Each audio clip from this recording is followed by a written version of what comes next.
If you enjoyed today's story, please consider subscribing to this channel, where a new original sci-fi audiobook is uploaded every Thursday morning. Thank you for listening. Drop Mine by P.E. Rowe. For Carolina Dreesen, the shock of meeting a secret cousin living amongst a secret society was merely another shock in a string of them. This one, she quickly found, was a happy one.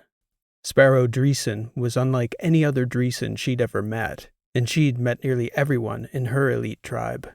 He talked openly about the things that the most rebellious in the family only dared to mention, in hushed tones to fellow black sheep, and Carolina herself had only ever caught the briefest fragments of such conversations, until the eyes of the adults noticed the onlookers from her generation. Then, silence, or a scolding and a sending off so the grown-ups could talk further.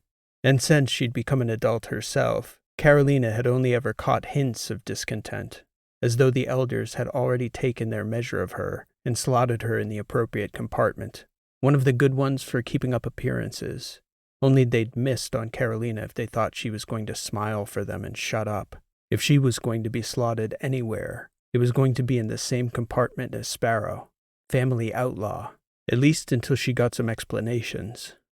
Carolina, Transom, and Mycon spent several days in the dim light of that rotating cylinder habitat in orbit of Exos. Sparrow educated Carolina on the forbidden history of the Dreesen clan, at least as far as he knew it. Unfortunately, though, even as well as he'd known Selah, he had no definitive answers that shone any light on the reasons behind her suicide, or apparent suicide, as he'd called it. "You don't think it was?" Carolina asked him when he expressed doubt. "One never knows," was his response. "I put nothing past the people in power, especially when it comes to keeping secrets secret. And there's no better way to keep secrets secret than killing the ones who know them."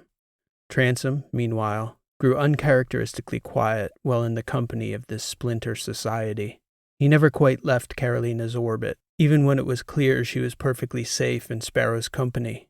But he was often at a distance, lurking in the dim corners, observing, taking a measure of who these people were and how their underground society operated.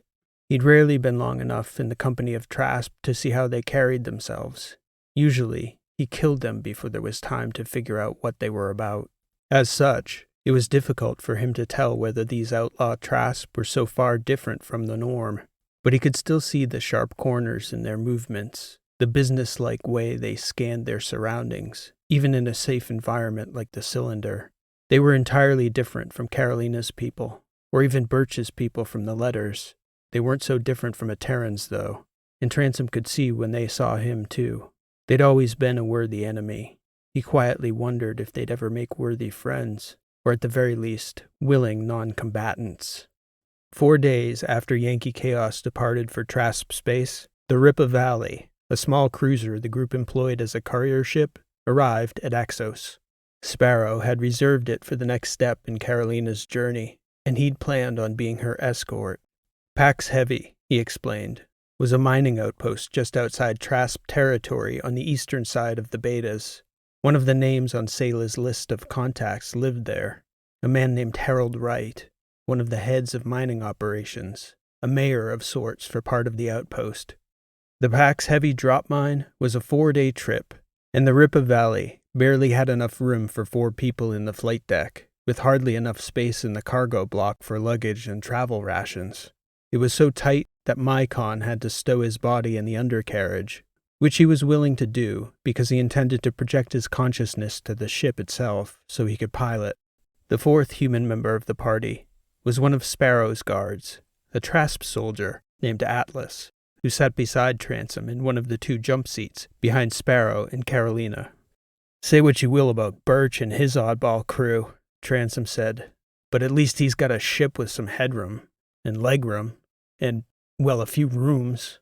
"A table big enough for Sabaka would be nice on a trip like this, but this'll get us there."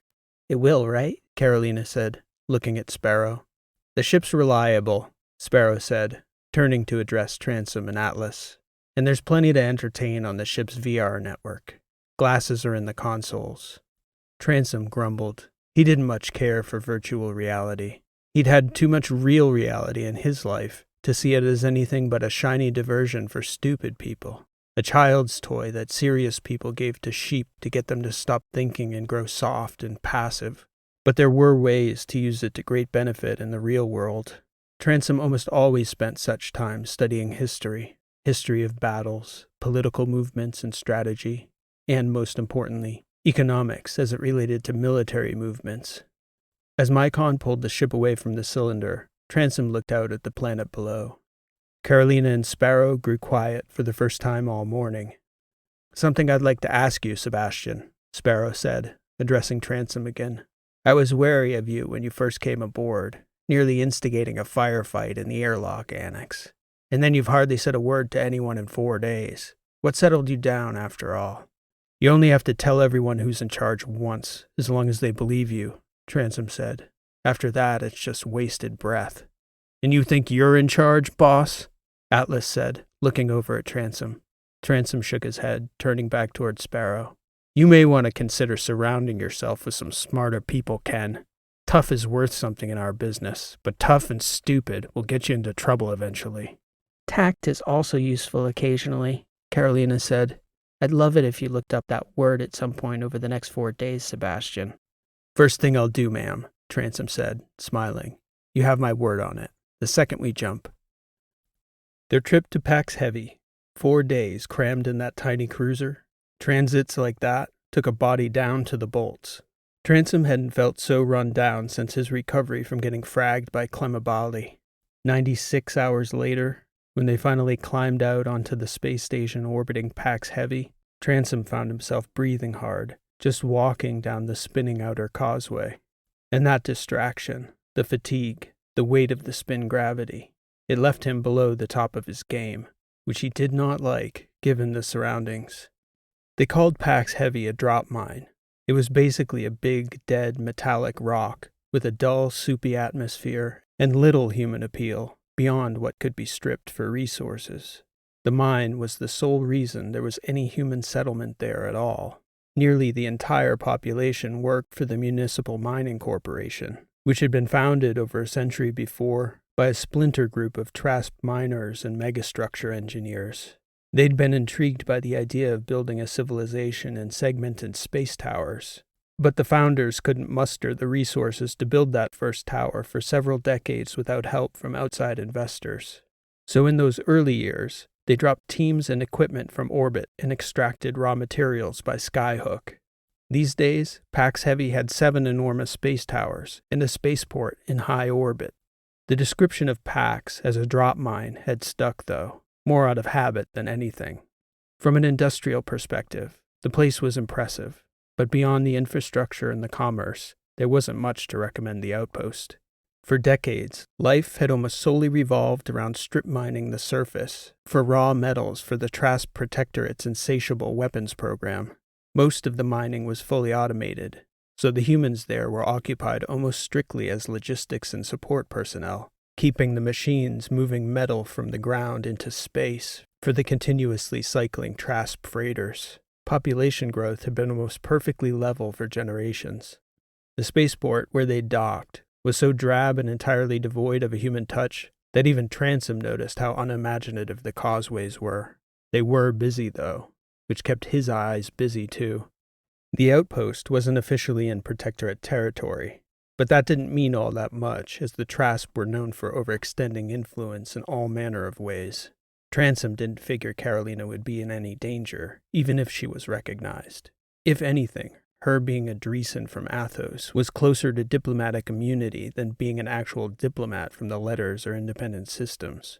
But one couldn't be too careful so close to a war zone. Transom noticed that Atlas, a Trasp himself, seemed almost unconcerned about anything.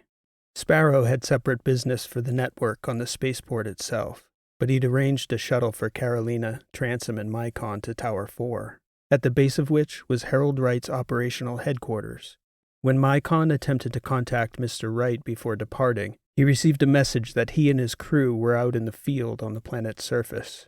There didn't seem to be any reason not to go down at that time, so the group split at the shuttle bay, Transom and Mycon accompanying Carolina, while Sparrow and Atlas remained on the station. None of the visitors expected to be there more than a day. but they also weren't aware of the impending storm on the surface below yet. No one warned them in the shuttle either. It wasn't until Carolina expressed her desire to descend at the carriage office that the word storm even came up. "It's safe in the tower and the surrounding structures," the bot at Tower 4's apex noted. "However, there is a hazard warning for all mining parties venturing out beyond the tower, and a risk of carriage shutdown after the storm commences." "Carriage shutdown?" Carolina said. "Meaning we could get stuck down there?" "Precisely," the bot replied. "They are predicting moderate electrical activity in the lower atmosphere." "What's the longest a tower carriage system has been shut down due to storms?" Transom asked. 57 hours, the bot responded. "Average length of shutdown due to weather?" Mycon asked. 17 hours. Carolina shrugged. "We didn't come all this way to turn back regardless," she said. "We need passage for 3. "Boarding in 7 minutes, the bot said. "Far side gate. Follow the red line on the floor." They walked along the causeway, following the glowing line. And now, in the slightly less crowded space of Tower 4, Transom found it easier to track their surroundings. He got the sense from the way Carolina was carrying herself that she thought he was acting paranoid. But she didn't say anything, and he didn't stop monitoring a fairly broad perimeter as they approached the cabin within the elevator car. As they descended, Carolina mostly looked out across the planet. Transom alternated between monitoring the descent and the glass door to their cabin, looking out into the corridor at the people passing. Who or what he was looking for was a mystery to Carolina, but she got the sense that something had put him on edge, and she decided to let it play out rather than ask him about it. The ride down was uneventful, save for the majesty that always accompanied a descent from space to the surface of any world, even a barren, lifeless rock like Pax. No matter how many times she'd watched a round globe gradually morph into a long horizon, it never quite got old. Although the stops along the way, the tiered settlements at different altitudes, did remind Carolina of catching the local tram back on Athos when she really wanted the express. Getting stuck between segments for minutes on end, staring at the inner wall, was no fun. Transom, at those times, unsurprisingly, was carefully assessing the corridor outside for anyone coming and going. The ride down took a little under 2 hours. Following a brief trip on the tram that encircled the base of the space tower, Harold Wright's office was a further 10-minute walk. Again, Carolina couldn't help but think that something had spooked Transom by the way he was scanning the pedestrians passing them by. Then, as Mycon was leading the way toward Wright's office, Transom vanished.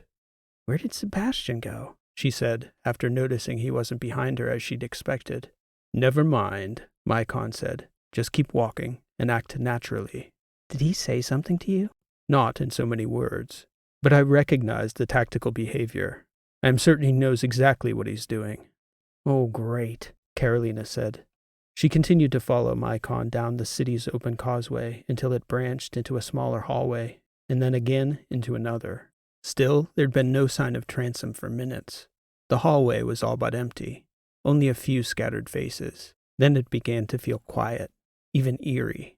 Suddenly, before she could even register what was happening, a man was thrown backwards from a side walkway onto the floor in the main corridor in front of them, and Transom leapt over the top of him, directing strikes at the man's side. Within half a second, Carolina realized this other combatant was no ordinary man. He'd blocked Transom's strikes at his head in midsection, and he'd absorbed the other blows as though it was nothing. In a breath, he was back on his feet and striking back. For Carolina, who'd never witnessed this kind of violence before, the suddenness of it was breathtaking. She instinctively stepped back against the wall, too frightened to even run. "Do something," she said to Mycon, who was standing at the periphery of the fight just beside her. Mycon put his arm between Carolina and the wall and stepped in front of her. "I meant to help him." "I cannot fight either of them in this body," Mycon said. "They are too fast." Transom was bigger, though, and he was equally quick, though it seemed both were well trained, landing and receiving blows that Carolina thought should have broken a body to pieces. They both seemed to slough them off like it was nothing and kept their eyes trained directly on each other. "Should we run?" Carolina said. "Negative," Mycon said. "Separating you from your protection may be his exact intention." "What if he loses, Mycon?" "He will not lose." Almost as though clairvoyant, Mycon had hardly uttered the words when Transom caught hold of the other man's wrist, elbowed the assailant in the face, and followed through with a takedown that knocked the breath from the man audibly enough for even Carolina to recognize it for what it was, the end of the fight.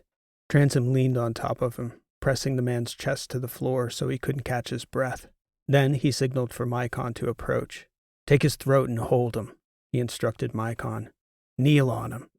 Mycon complied, pressing the stalker into an impossible position, for Mycon's body wasn't fast enough to fight this man, but it could surely hold him now that he was pinned down. Transom stood up, and to Carolina's shock, he pulled his knife from his pant leg. "Sebastian!" "What?" She shook her head. "Let me handle this," he said. "I thought they disarmed you at the port." "Yeah, so did they, I'll bet. Now let me do my job." He turned back toward the assailant. "Let him breathe," he instructed Mycon, "just enough so he doesn't turn blue."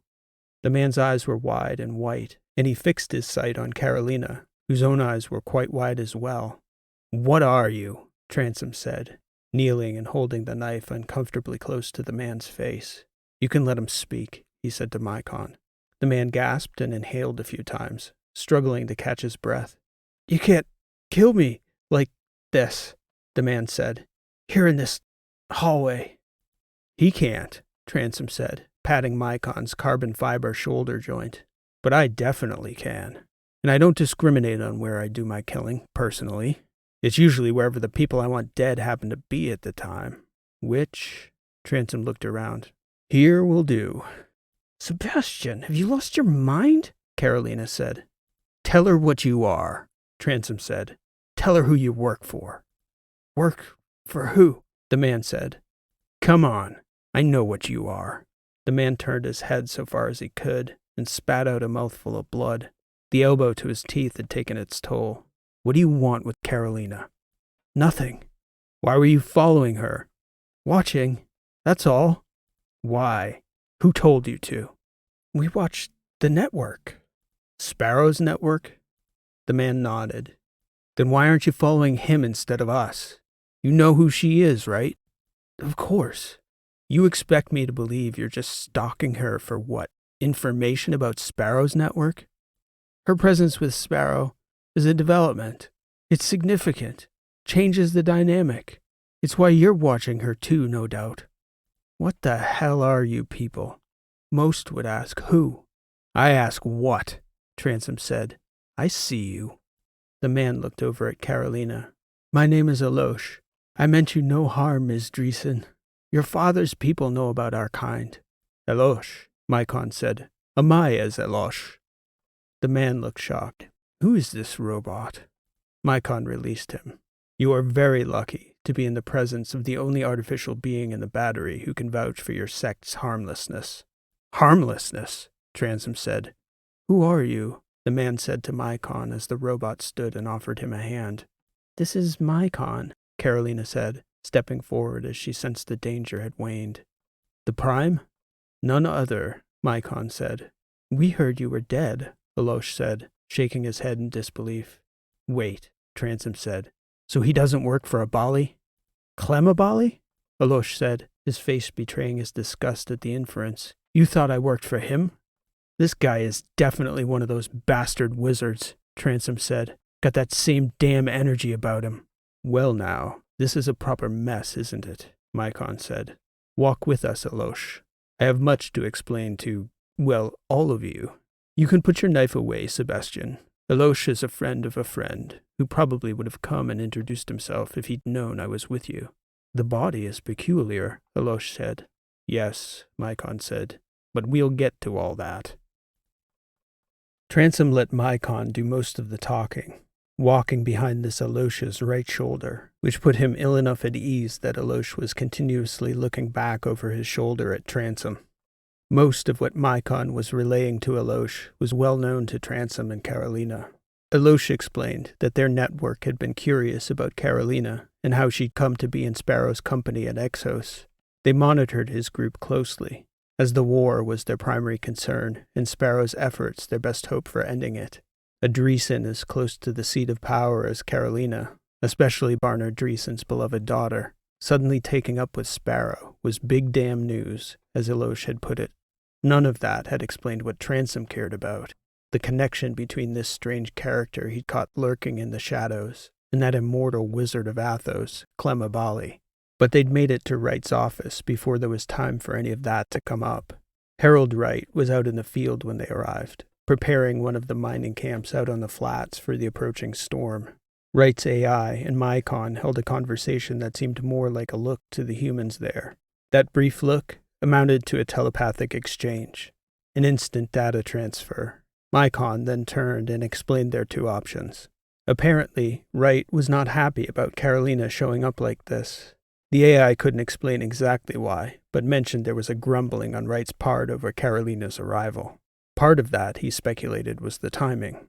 Storms of this caliber were rare on Pax, once every several years or so, and its arrival forced the operation to button down the mining equipment under a portable shelter that Wright and his team were presently out deploying. Wright's preference was for Carolina's party to wait out the storm in the tower. The massive space elevator would be impervious to any winds the planet could throw its way. The obvious problem with that plan was that if Wright got caught out in the field as the storm was coming in, it would likely be days before they could connect with him again, as the storms carried heavy electrical activity. "Actual lightning?" Carolina said. "Yes, lightning," Mycon answered. "Apparently, quite a lot of it, too." She smiled excitedly, drawing a look from Transom. "I've never seen lightning," she said. "I suppose you wouldn't on Athos," he replied. "Probably get the best sight of it from the tower." She shook her head and frowned. "I don't want to wait 3 days to see this guy." "He could call back to us here," Mycon said, "but he's busy securing the field site, and he will be until the storm rolls in. Even if we go out there, he might not be able to see you until the storm arrives anyway." "I bet I can persuade him," Carolina said. "What's the rush?" Elosh asked. "I have a list with over 20 names on it," Carolina said, "and they're all scattered across the battery." "Is this about your Aunt Selah?" "What do you know about it?"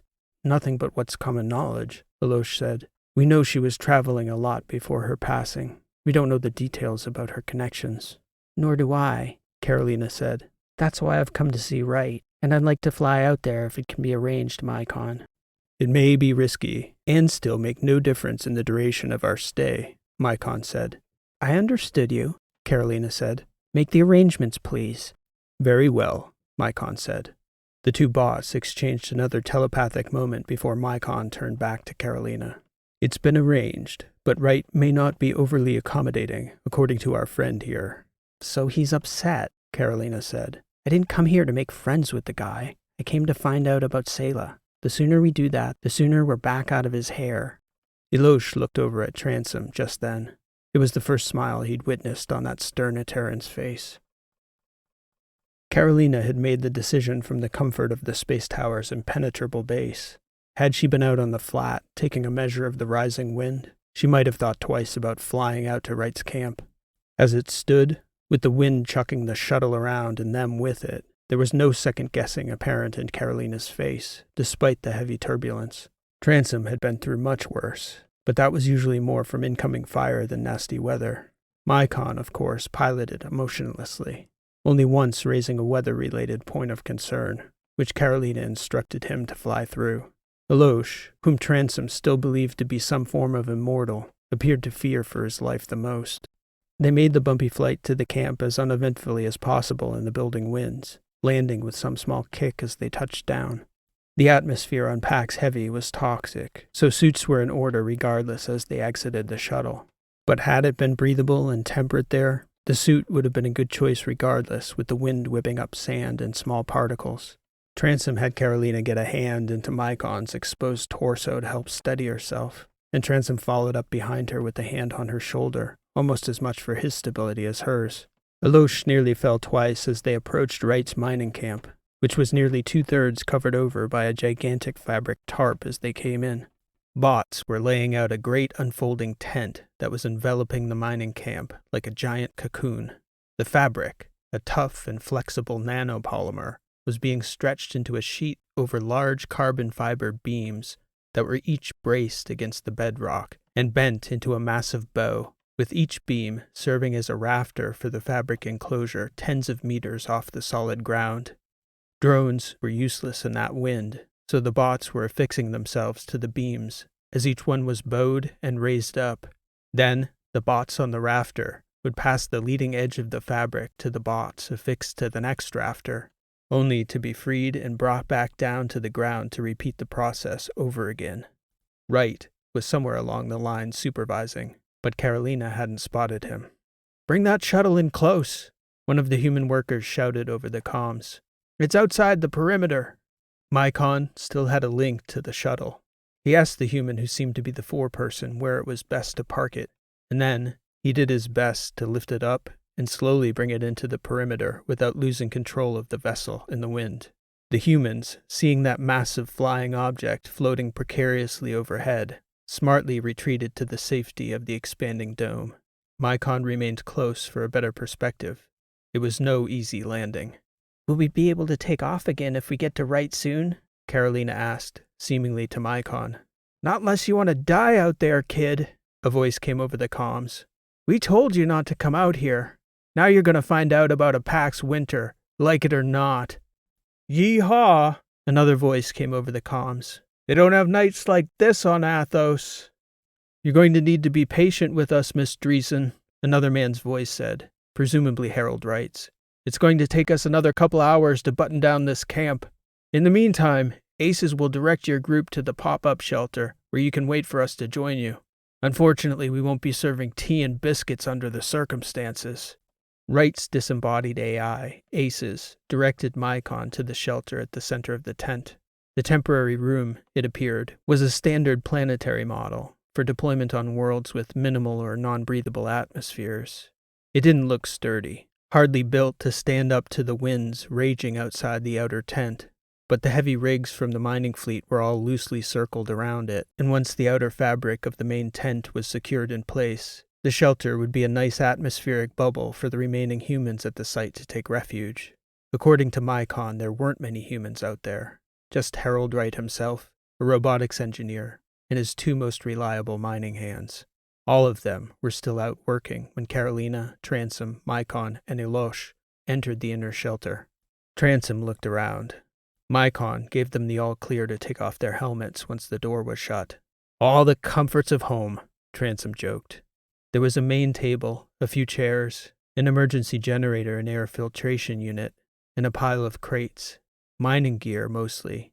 But other than that, the shelter was an empty box. "It wasn't their plan to be caught out," Mycon said. "The storm has defied forecasts. Up until yesterday evening, they predicted 10 more hours before its arrival, but it has intensified in the last several hours and is expected to grow in scale." "How fun," Transom said. "Hey, will you scan this little bunker for me, robot? Can we actually talk in here without being overheard?" Mycon looked around. "Probable," he said. "It's just a pop-up box for life support. Give me a moment." Transom looked over at Elosh, who suddenly looked significantly less comfortable.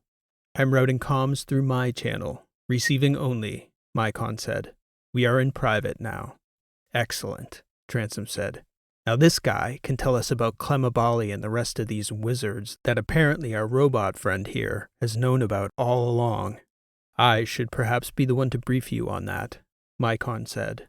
"Elosh and his kind take a vow of secrecy." "As did you, if I understand correctly," Elosh said. "Not a vow as such," Mycon said. "An understanding among Edis Ali, myself, and the elder AIs on Charis. Long before even your time, Elosh." Transom looked over at Elosh, who shook his head at Mycon disapprovingly. "Sebastian already knows of your existence," Mycon said. "He's fought a Bali in single combat. It only makes sense to tell him what he's up against. He also knows about keeping classified information secret." "I still don't approve," Elosh said. "I do not care," Mycon said. "You shouldn't have been caught out sneaking around Carolina if you didn't want to be revealed." "And her?" Elosh said. "No one in here has any questions about Carolina," Transom said, "but we have a lot of questions about you." "Yes," Mycon said. "His sect are Watchers, genetically immortal like Clemabali. Elosh here is a young one, hence why we've never met before. I know his mentor in some small capacity. Their kind work in secret. Their charge is to blend into human society, to watch for the emergence of blacklisted technologies. If they find a blacklisted tech, they scuttle it in secret before it can be developed and deployed. Blacklisted technologies, Carolina said. Who compiles that list? Your ancestors and mine, Mycon answered. Some prohibited tech came from hard-learned lessons on Earth before the split. Others from simulations that demonstrated a high probability of the dissolution of the human race, either altogether or in any semblance of a recognizable form. The sect's cause is the preservation of a biological form of humanity, which has worked well enough that you're still here, such as you still are. Abali is one of them? Transom asked. Did he go rogue or something? Not exactly, Mycon said. It's unclear how he even learned of their existence. Several sect members have gone missing or died over the ages. It's possible one of them betrayed their kind for ideological purposes, or perhaps just discontent. Abali was part of a small group that stole secrets from the sect, which was how he became unaging as Elosh and his kind all are. How many of you are there? Carolina asked. Elosh shrugged. Still don't want to talk? 6,000 or so, Mycon said.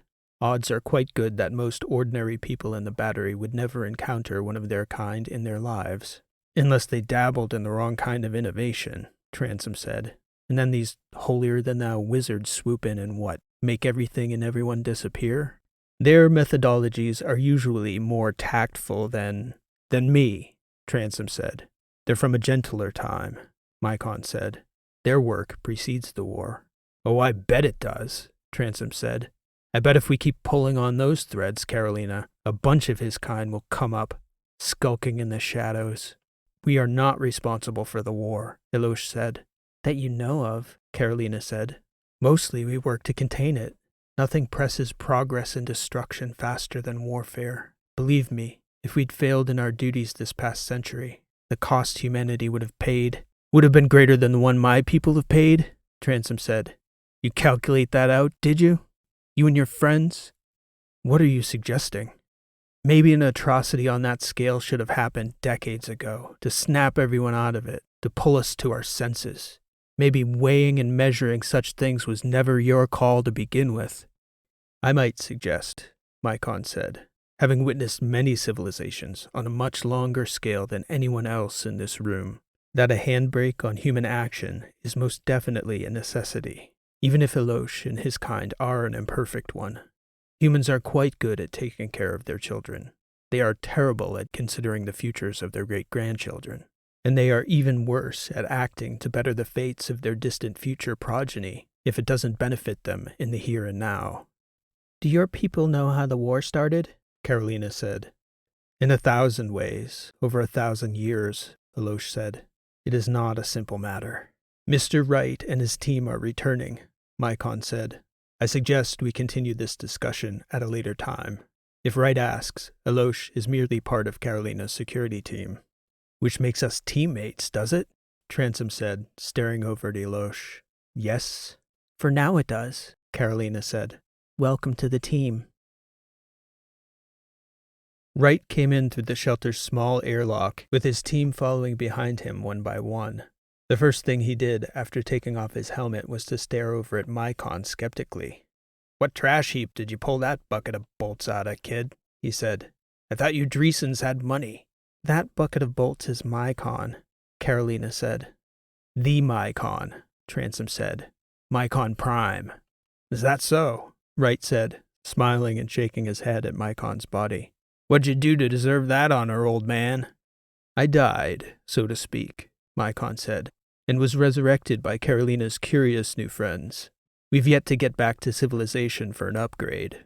Honestly, though, I'm enjoying the anonymity. Wright laughed.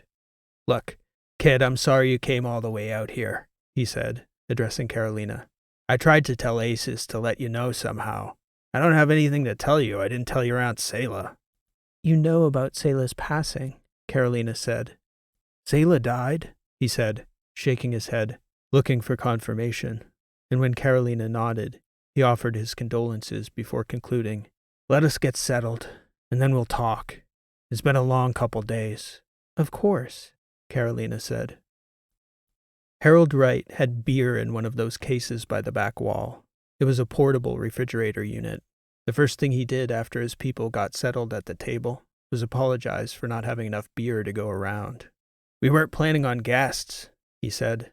"I like to treat my crew on occasions such as this. It's rare we all come out to the site together." "Beer?" Transom said. "How do you get it out here?" "I brew it," Wright said. "It's a hobby of mine. Gotta have a hobby, right?" "I wouldn't know," Transom said. "A Terran?"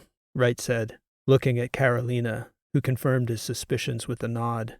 "Why aren't you deployed?" "I'm dead," Transom said. "You too, huh? Don't tell me this guy's dead too," Wright said, gesturing toward Elosh. Carolina looked back at him sheepishly. "I am very much alive," Elosh said. "Never once died yet." "Oh, that's a relief," Wright said. "So, Ms. Dreesen, I'm guessing your hobby is family history. The thing is, I'm going to have to start charging your family the bulk rate for this stop on the tour. In the last 6 months, I've talked to Selah, rest her soul, Sparrow, who set up the first meeting with her, and now you've come calling. I'm not going to tell you anything I didn't tell Selah already. I'm happy to talk, though. We're going to have plenty of time, because you and your friends aren't getting out of here until this storm blows by." "Until about 6 months ago, Mr. Wright, I'd have told you I didn't have a hobby, that my passion was my profession." "What's that?" "Archaeology." "Really?" Carolina nodded. "I suppose that's a family history of sorts, right? Just a bigger family." "That's one way to look at it," Carolina said. "I didn't want this, but there was something rotten about what happened to Selah, and I'm not going to let it rest until I find out why she took her own life." "She did? God. I was going to ask how." Wright shook his head. "I don't." He kept shaking his head. "It doesn't seem right. I'm sorry to hear that. I never would have figured that." "Me either," Carolina said. "If there's anything you said to her that you think may be of any help to me, I'm trying to fit that into the whole picture, the family history." "She wanted to know about the mine, mostly," Wright said. "Mundane stuff. You know, your grandfather. No, God, I'm getting old. Your great-grandfather is Elliot, right?" Carolina nodded. "He was a major shareholder in the mine, or he became one. And this was what Selah told me she was tracing. Old money. Family money. But he sold everything about 15, 20 years into the war." "When did he buy?" Carolina said. "Before the war?" "Well, yeah. He was among the first major investors. You have to understand, there wasn't all that much industrial mining out this way then. The letters and indies were full of pretty small outfits back then. Nothing like today. I think they were still drop mining by skyhook in those early days. 2 decades after that, Pax was about as big as it is today. 7 towers. Maybe we've added a few harvesters, but the demand has been level ever since. It's still almost all war metal." "I've seen a lot of that metal," Transom said. "Yeah. Sorry about that, friend," Harold Wright said. "Krista, get Carolina's friend here a beer." The youngest of his crew, a woman with short cropped hair, got up from the table and grabbed another round of beers for the crew, handing one to Transom as well this time. "Did you give Selah the records for all the transfer of shares in the mine, the transactions?" Carolina asked. "No, I don't think so. It was more like conversation, big picture stuff. I don't think she was bothered about the details." "Oh, I am," Carolina said. "I am very much interested in the details." "I'll have Aces give you access to everything when we get back to the tower. I can't tell you much more than that out here, but it's all on file." "Thank you, Mr. Wright. That's more than helpful. Let us know if there's anything we can do to help your crew as well. My people are at your disposal." "If we have any more work to do, Ms. Dreesen, you'll all know about it." That comment, said almost in jest, hung in the air, the outsiders ignorant of the dark tinge to the humor, and, like the miners themselves, the visitors were entirely unprepared for the severity of the coming storm. There had been at least some small human presence on or around Pax for nearly 2 centuries, which was as far back as the weather data went. Their weather models were generally reliable, but the meteorological programs all ran with the same presumptions, and they were entirely ignorant of black swan events, for humans had yet to record such a storm on Pax. The small group at Camp 4 had every reason to believe they were secure within the tent, shielded from the wind and flying debris.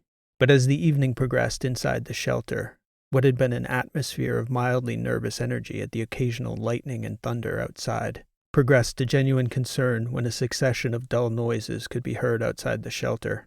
The outsiders didn't know whether to be worried, but started to be when Wright's jovial demeanor shifted. "Is the lightning dangerous?" Carolina asked. Wright put up a finger to quiet her. He was listening for something. After a few moments, he answered. "The tarp is conductive," he said. "It should direct the current straight to the ground.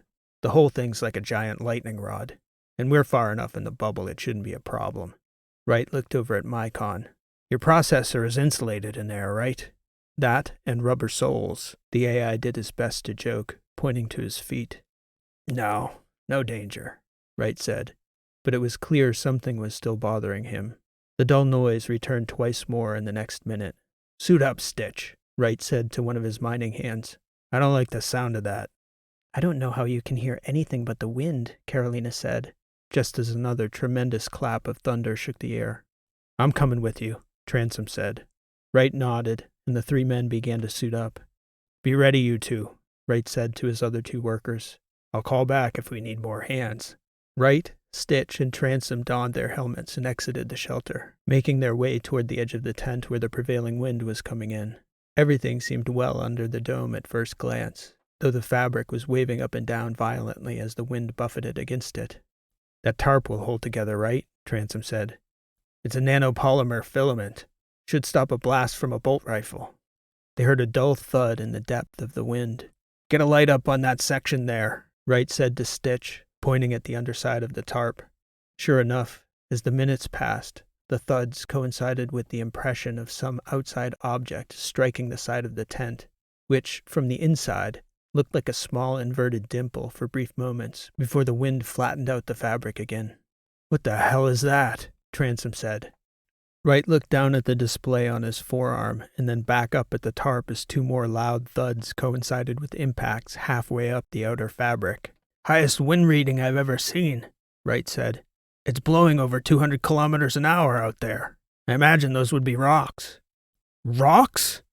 There's nothing else out there," Wright said. "Sand and rocks."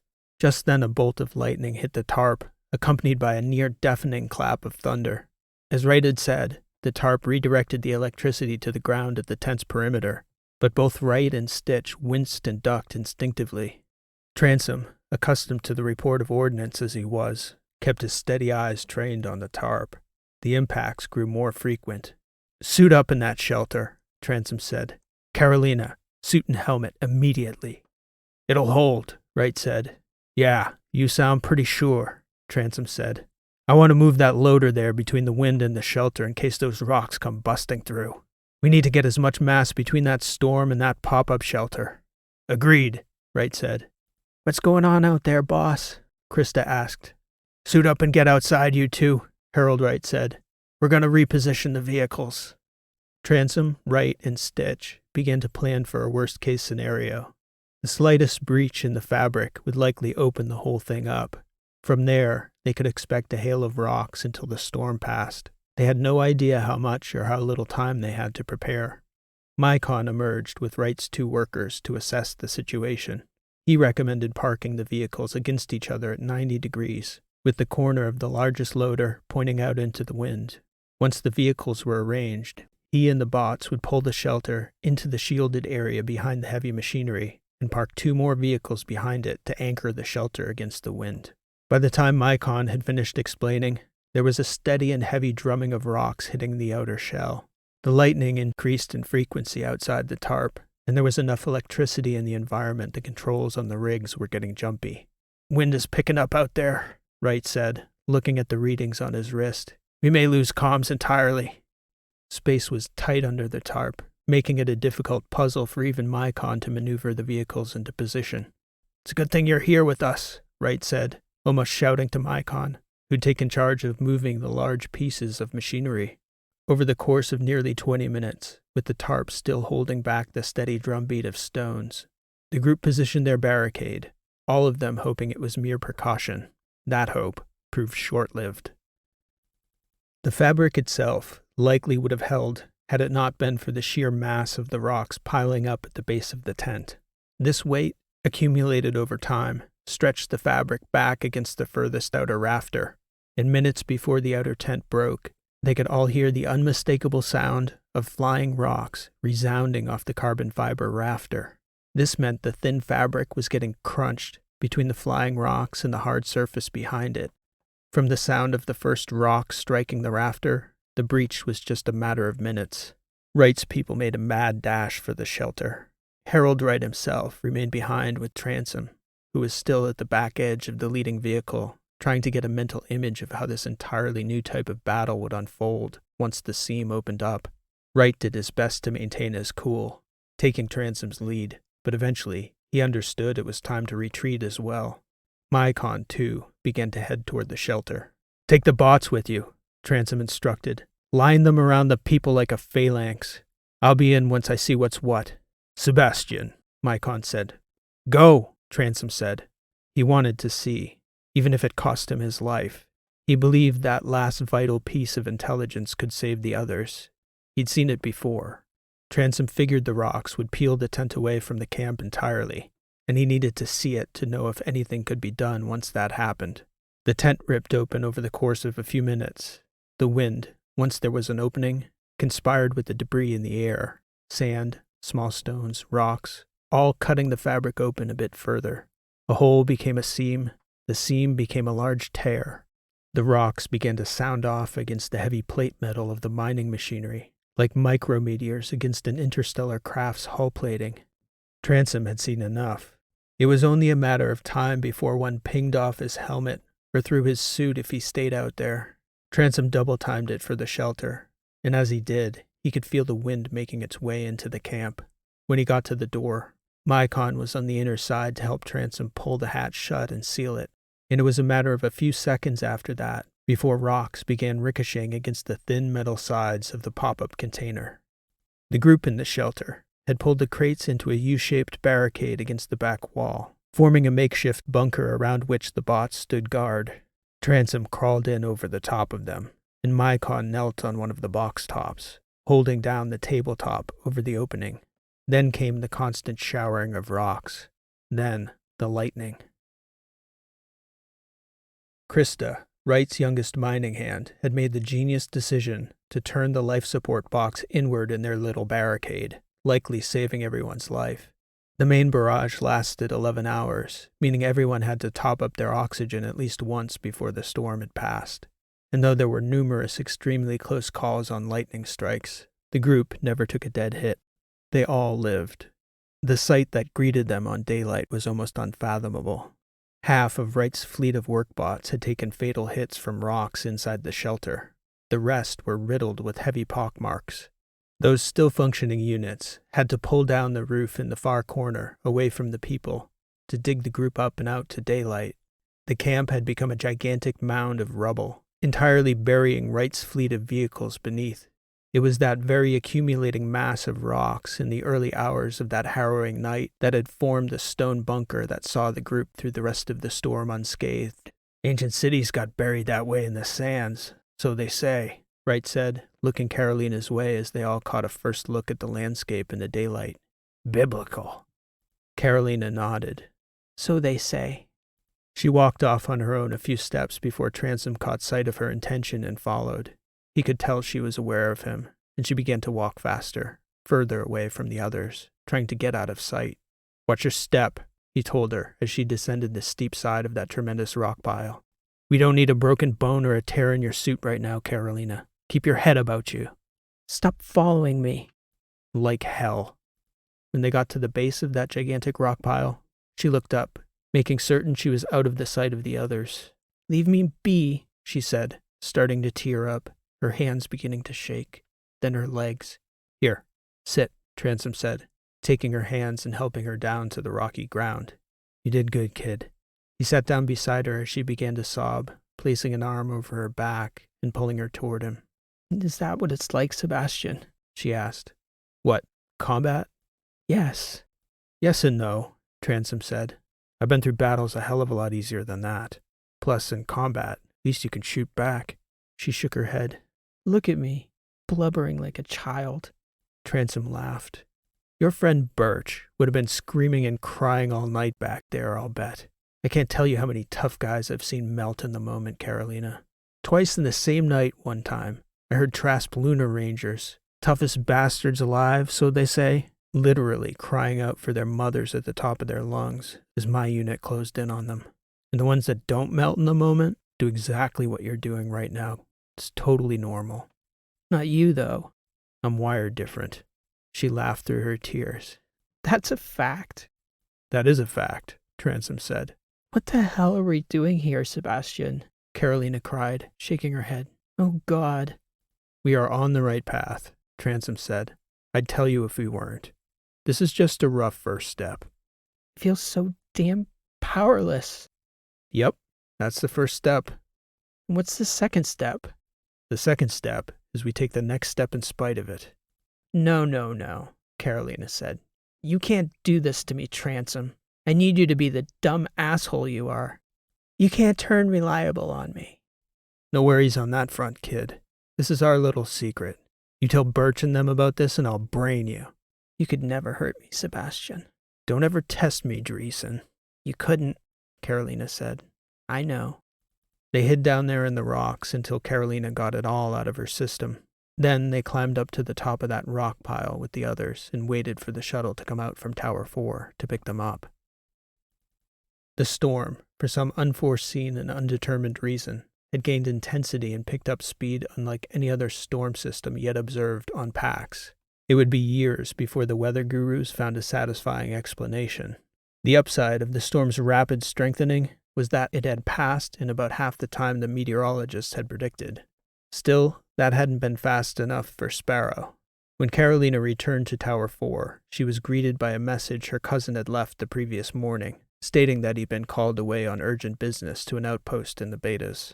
He instructed her to sit tight for a week until he and Atlas could get back to Pax Heavy to pick them up. Carolina was not thrilled about spending a minute more on Pax than they had to. But she also couldn't hire a ship to take them back to Exos without exposing the faction's presence there, so they were stuck. Carolina was struggling still with her emotions. The overwhelming sense of powerlessness was as unfamiliar as it was uncomfortable, almost paralyzing. She kept thinking about that second step Transom mentioned, and that list of names on it suddenly seemed more daunting. Would a hurricane of stones be waiting for her at the next stop? Or would it be some different symbolic cosmic warning to shake her resolve even further? Transom pinged her door shortly after they checked into the guest lodging Harold Wright had arranged for them at the base of the tower. Still awake? He said when Carolina answered. Yeah, she said, still awake. I'll be down in a minute, Transom said. I have something to help with that. When he arrived a few minutes later, he was carrying a cooler crate. Wright sent these down with his compliments. Said he'd have come down himself, but his family was understandably worried sick about him the past few days, so they wouldn't let him out of their sight. Same with the others. Did you see Alosh? She asked Transom. He shook his head, stepping into Carolina's room and putting the crate down on the countertop opposite the bed. I think he's disappeared again, Transom said, shaking his head. Weird little cult of wizards. We should grill Mycon on what else he knows later. Agreed, she said. Transom opened the cooler crate and handed Carolina a beer. This'll help you sleep. Still wired? I don't know what I am. Exhausted. I've been awake for 2 days, I think. You'll crash, he said. I will too. Mycon went down to the archives to get those records on your great-grandfather. You should have a report for us by the time we wake up. I'm just wondering what we're going to do with all that, Carolina said. Transom took a beer for himself and sat in one of the chairs by the back wall of the quarters. Carolina sat down on the floor across from him, with her back against the bed. We're going to build our case, Transom said. Compile evidence. You sound like a lawyer. Every profession has its weapons. Forces, tools, power. And you're going to need weapons. I can't help but feel like the one person I really should be talking to is my father. Yeah, he probably is. Eventually that'll have to happen, I'm sure. But I don't think you want to do that with part of the story in hand, or with the whole story in incomplete evidence. You want to talk about tools of power, Carolina. This is about as serious a conversation as you'll ever have with your dad. You're going to need to walk into that room with an arsenal, bomb-proof evidence, total clarity, and complete resolve. Carolina laughed, shook her head, and sipped the beer. It's going to take time, Transom said. Where did this side of you come from, Sebastian? I think I thought it was there, but There's nothing more serious than strategy in warfare. This side of me is the real me. The bravado is for the other warriors, so they see whatever they need to see in the moment, friend or enemy. The rest, though, I don't know. My work took me all over the Ateran territories. I did a lot of solo ops, a lot of flying, which meant a lot of downtime in transit. I read history. That's why I could see you for what you are, or what you will be anyway. That's a lot to live up to. No less than you're used to, Carolina Dreesen. So what's next, Chief Strategist? Well, it sure sounds like Mycon is going to return with financial records that show foreknowledge of the war. The next major question is whether that foreknowledge was because of the discerning eye of an astute businessman, or of a chess master orchestrating the conflict himself. Or maybe one of many chess masters colluding. Transom tipped the rim of his beer toward Carolina. Now you're thinking like they do. Maybe, she said. Maybe you should climb into that bed before you pass out, kid, Transom answered. We might fall asleep for a day. It shouldn't be on the floor. Carolina nodded, sipping more of Wright's beer. You know, I don't know where I thought I'd be, maybe even a year ago, but this was not it. Me either, Transom said. Wizards, Dreesens, prime-era AIs, anti-war activists. I was the war last year, Dreesen. Now look at me. Transom finished his beer in one final gulp and then closed his eyes, falling back in his chair. Boggles the mind. It's not just our journey, you know, Carolina said, taking in a deep breath. I think my father told me that actually, Sebastian. That was right before I met Birch and them. She shook her beer in her right hand, weighing it, and she put it down half drunk on the floor beside her. Then she crawled up onto the bed behind her, face down, and closed her eyes. Not just our journey, Sebastian. It's much bigger than that. Drop mine. This has been an original story written and read by P.E. Rowe. Thank you for listening.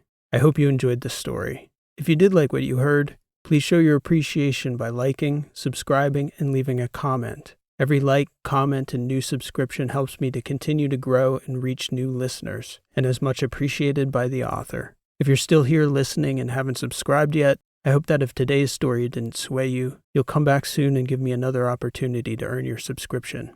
I have a growing collection of other sci-fi stories like today's freely available on this channel and on my website, rowlit.com. I've put together collections of my stories if you're interested in getting portable, ad-free access to my sci-fi shorts, and it's a great way to help support the creation of more stories like today's. The first collection, The Prospectors, contains some of the channel's earliest uploads, and the second collection, Failsafe, contains more recent works. Both titles are available in paperback, ebook, and audiobook formats, and can be accessed through the links in the description. I hope to catch you back here next week for another new story. Thanks for listening. This has been P.E. Rowe, and I'll see you next time.